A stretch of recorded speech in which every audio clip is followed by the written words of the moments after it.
my market minute is my viewpoint of the market in the last month. I always want to share this with you in addition to the stats in the market so that you can see here and see what I'm seeing.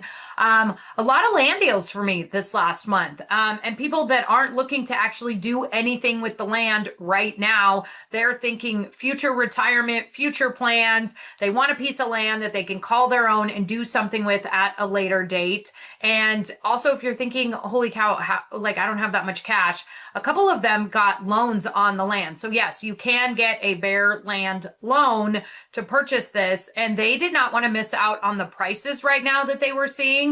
They've been watching for a while. They decided to act and then got the land. It's now theirs, but then they're not having to do anything with it for 5, 10. I've got one client that's going to wait about 15 years till they retire, but they wanted a piece of land in the mountains and now it's theirs. So lots of land deals in the last month for me. I'm actually seeing a lot of momentum in the market, even here in the Treasure Valley. Sales are up. Pending contracts are up, I think, for the 4th month in a row. So spring is shaping up to be a really active month.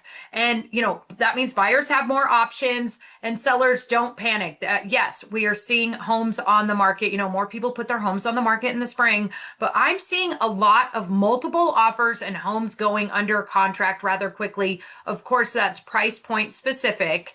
But I've had clients call me on a property that they wanted to go look at, and I called the listing agent. They're either receiving multiple offers or they're negotiating an offer and they've only been on the market for a day or two. So again, this is all price point specific, but if you are even thinking about buying this year, I can't stress enough how important it is to get pre-approved. And if you're like, well, I'm not sure. Well, the pre-approval process might help you make that decision one way or the other.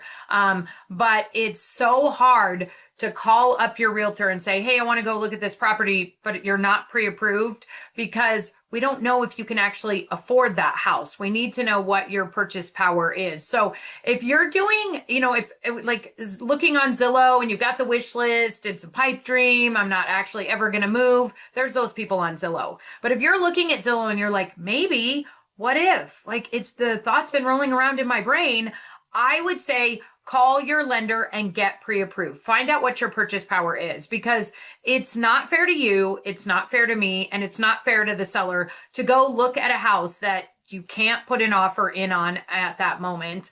You don't even know if you can afford that house. It's not the best use of your time. So if that thought's rolling around in there, first step, get pre-approved with a lender, and then we'll go from there.